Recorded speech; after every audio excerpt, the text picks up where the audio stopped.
Hey again, guys. So my wife has the kitchen torn up a little bit. You know, she gets these ideas in her head, and you can't talk her out of it. And she gets a little obsessed. Has the place torn apart.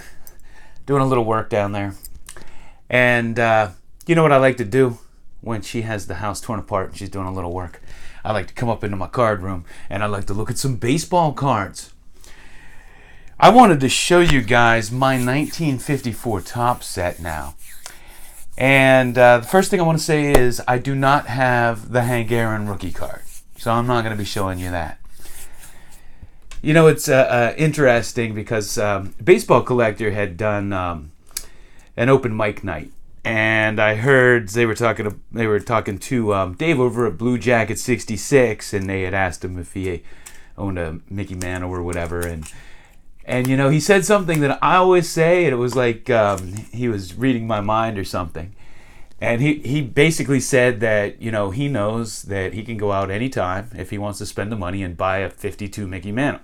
If you want to spend the money, that card's nowhere, I don't think it's anywhere near as rare as everybody says it is. I mean, I can go just about any time, any day, and get, you know, 10 options for them. So, that's how I feel about the Hank Aaron rookie. I just never pulled the trigger on one. I mean, you know, you can go on at any time and get one. And I just wanted to say, you know, with all the Hall of Fame talk and everybody, if you're checking out new channels and you're seeing great cards, and you know, the cards that I show, you know, you should just collect what you want and what you can afford.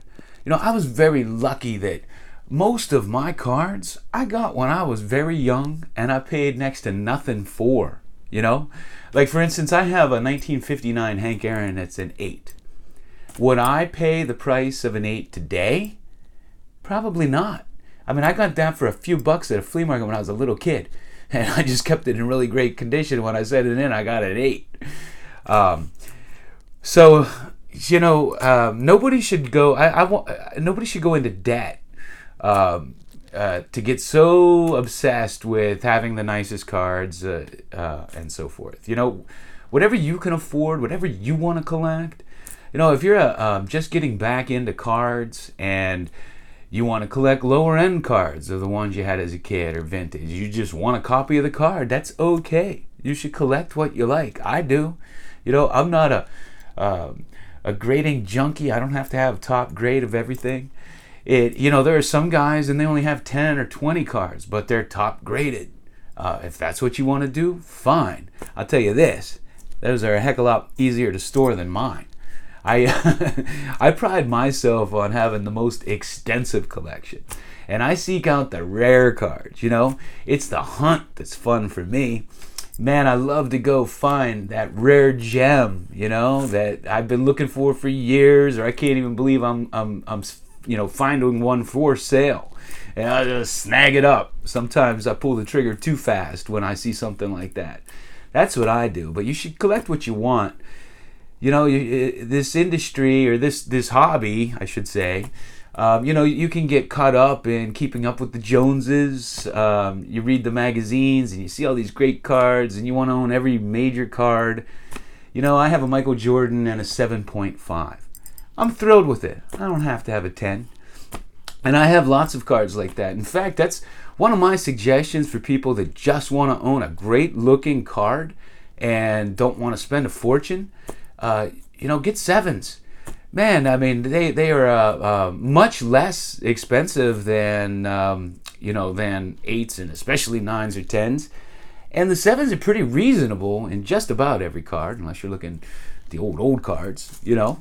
But you get a you know, a Walter Payton in a 7, it looks beautiful, and you know, you pick it up for far less than if it was a 9. So, or a Joe Montana rookie, stuff like that. So I'm here to tell you it's okay. That's why, you know, I buy based on the look of the card. You know, because I see guys on here all the time that are like critiquing every corner and telling you why I got something, and this is an example, and they'll pick up an 8 and they can't wait to upgrade it, and that's fine. You know, some guys are into that grading. Good for you if that's what you're into. You know, I mean, I'm fascinated with all of that.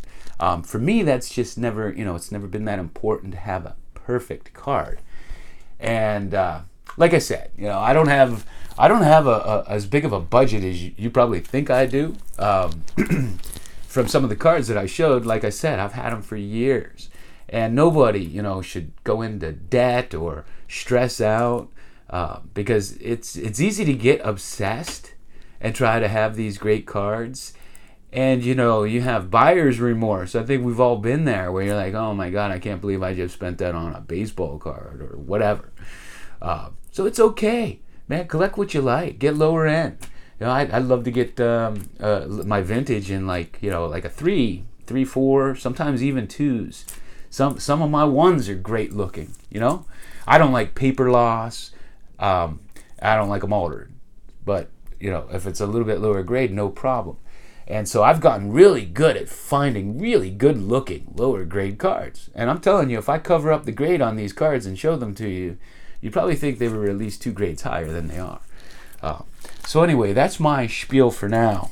And now let's look at some 1954 Topps baseball cards. These cards are beautiful. We'll start off with Ted Williams there. I mean, look at that card for the grade, how nice it is. I'm not one of those guys that comments on a grade, but come on, look at that thing. It's beautiful.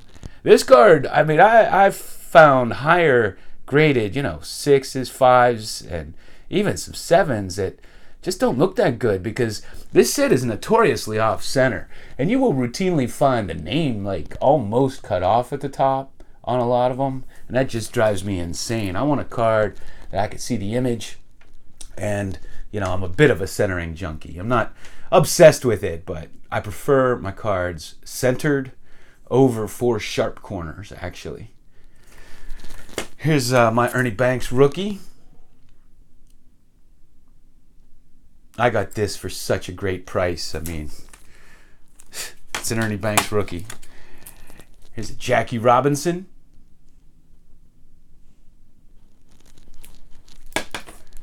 Willie Mays. I just showed this one recently. I just picked this up pretty recent. Got a good price on it too. Here's a Yogi Berra. Whitey Ford.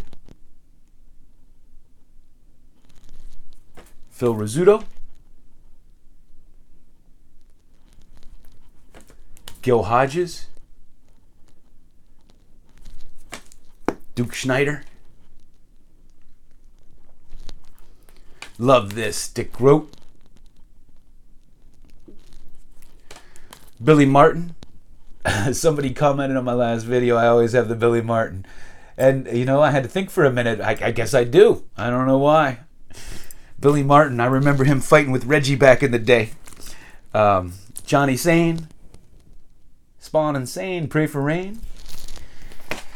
And, this set's unique in that Ted Williams has 2 cards in the set. So this is the number 1 card.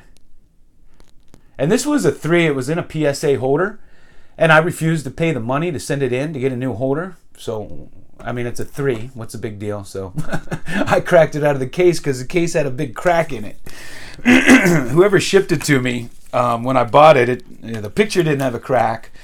So I don't know if it cracked in shipping or they just had an old picture up there. But I was mad because it had a big crack down.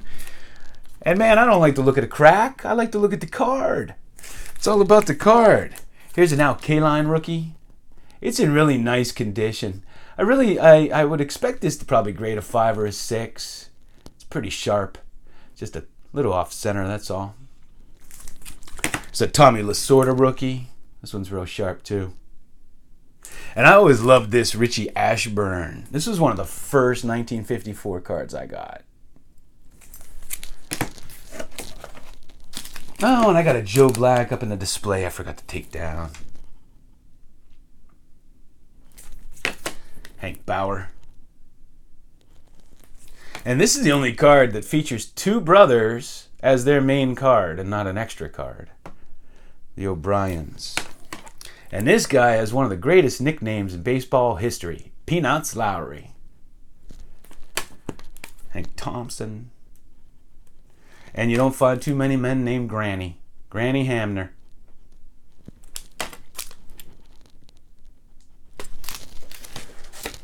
Johnny Antonelli. Get into some more nice ones now. I always show the graded ones first for some reason. I don't know why. Because I keep them in the front. It's kind of annoying having graded ones mixed in with raw ones. And so I can understand why people get obsessed with sending all their cards in, because it is nice to have them all the same, or, you know, having them mixed with Beckett and SGC and PSA.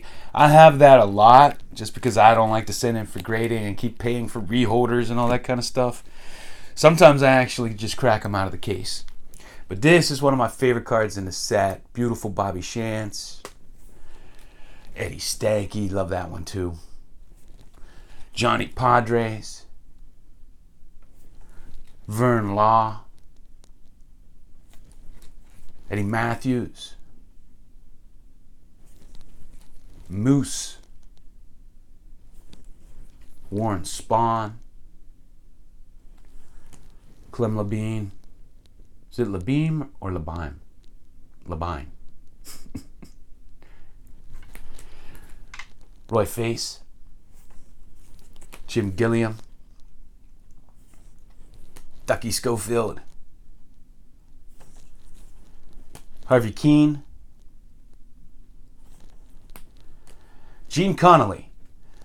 Isn't he he's the only guy to win a World Series and an NBA championship, right? He played with the Celtics. Harvey Haddix. Ted Kluszewski. Johnny Logan. Larry Doby. Preacher Rowe. What'd they call him? Schoolboy?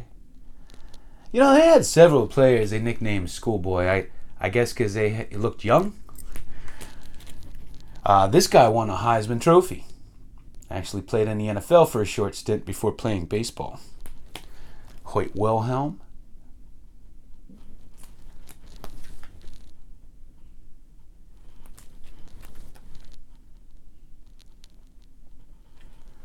Puddinhead. Johnny Pesky. How great are the 1954 Topps cards? Oh, Johnny Hippity Hop. Phil Calvaretta. Dusty Rhodes.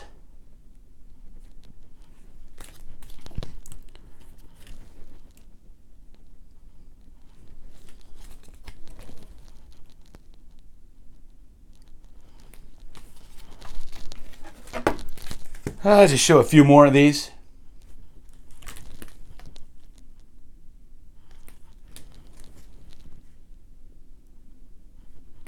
Royce Smalley. Look how young he looks here.